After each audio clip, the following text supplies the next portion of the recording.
Insider live में आपका स्वागत है। आपके साथ में मैं हूं अनामिका। तेजस्वी यादव में धीरे धीरे बदलाव होता जा रहा है। ऐसा हम बिल्कुल नहीं कह रहे हैं, बल्कि ऐसा कह रही है बिहार की जनता। आज से 2 साल पहले की बात करें तो यही तेजस्वी यादव जो आज बिहार सरकार में उप मुख्यमंत्री डिप्टी सीएम है, यही तेजस्वी यादव ने कहा था, बात की थी कि राजद का एक मिलन समारोह था और उस समारोह में तेजस्वी यादव ने कहा था कि बिहार में राजद 15 साल तक सरकार में रहा और इस दौरान जो भी भूल या गलती हुई है उसके लिए हम माफ़ी मांगते हैं। यानी कि अपने माता पिता लालू यादव और राबड़ी देवी के शासनकाल की वो बात कर रहे थे। उस समय जो भी गलतियां हुई उसके लिए उन्होंने माफ़ी मांगा। लालू यादव की सियासी विरासत संभाल रहे तेजस्वी यादव ने ऐसा करके, यानी कि जनता से माफ़ी मांग करके उस शासनकाल के लिए जिसको सब जंगल राज कहते थे, माफ़ी मांग करके कहीं ना कहीं जो विपक्षी हैं उनकी राजनीतिक चक्रव्यूह को तोड़ने की कोशिश ज़रूर की थी और इसका एक हद तक तेजस्वी यादव को फ़ायदा भी मिला था। सत्ता में आ चुके हैं तेजस्वी यादव, राजद जो है वो महागठबंधन की सरकार जो है वो बिहार में बन चुकी है। लेकिन सवाल यही था कि क्या ऐसा करके तेजस्वी यादव पार्टी की छवि को बदल पाए। चलिए मान भी लेते हैं थोड़ी देर के लिए कि तेजस्वी यादव ने पार्टी की छवि को बदल लिया, लेकिन जब खुद तेजस्वी यादव की बोली से ये निकले कि वो ठंडा कर देंगे किसी को, तो उसको आप क्या कहेंगे। तेजस्वी यादव सत्ता में आ गए हैं और ठंडा करने की बात कहने लगे, तो क्या उस जंगल राज की छवि कभी भी खत्म हो पाएगी। ये सवाल जो है वो चारों तरफ घूम रहा है और लोग इसके बारे में ही चर्चा कर रहे हैं।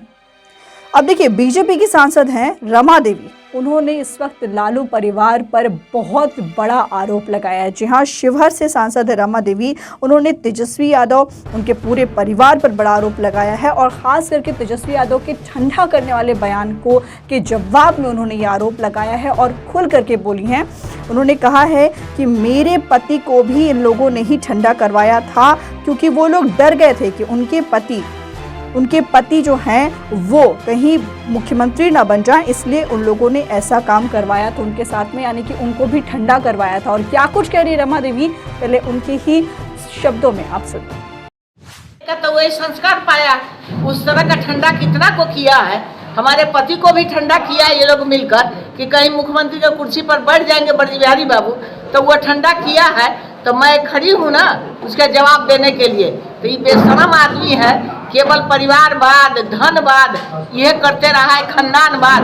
तो उससे आगे जनता सब समझ गई है कि पूरे खानदान है, बेटा बेटी, अब कम से कम राबड़ी देवी, जो राबड़ी लिखने में कुछ टाइम लगता, वैसे वैसे लोग से बिहार में बैठा कर किसके बदौलत किया है। बहुत बड़ा आरोप आप मैडम लगा रही है कि ब्रज बिहारी जी का हत्या इन्हीं लोगों ने करवाया। एकदम के करवाया, इसमें कोई दो मत नहीं है। यह है कि करवाया जिससे आज भी वही गुंडा राज लाने के लिए, जंगल राज लाने के लिए बैठा हुआ है। और नीतीश जी उसका सहयोगी बने गए हैं। इनको जेल में जाने का डर नहीं था, लेकिन जिसको जेल में जाने का डर था वो आदमी इस तरह का तालमेल करके कहा कि ले आओ, प्रधानमंत्री का लालच दो कि बयान हमको तेजस्वी मुख्यमंत्री बन जाएगा, आई इसको हम प्रधानमंत्री बना देंगे नीतीश कुमार को। तो आप लोग पत्रकार हैं, आप लोग जानते हैं कि कैसा आदमी को प्रधानमंत्री बनना चाहिए, क्या क्या कर्तव्य करना पड़ता है। तो ये जो कुछ किए हैं, क्या क्या किए हैं वो सब नोन है, उतना कहिएगा तो पूरा कहानी बन जाएगा बिहार में। तो आपने सुना कि क्या कुछ कहा रमा देवी ने, और इतने पर ही नहीं रुकी, राबड़ी देवी के बारे में भी उन्होंने कहा कि राबड़ी देवी, ऐसे लोग तो सत्ता में आ जाते हैं जिनको अपना नाम लिखने में भी इतना वक्त लगता है।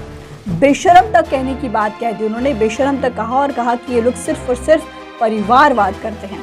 अब देखने वाली बात ये होगी कि इसके जवाब में राजद की तरफ से क्या कुछ आता है। फिलहाल इसको इतना ही। अनामिका को दीजिए इजाजत, नमस्कार।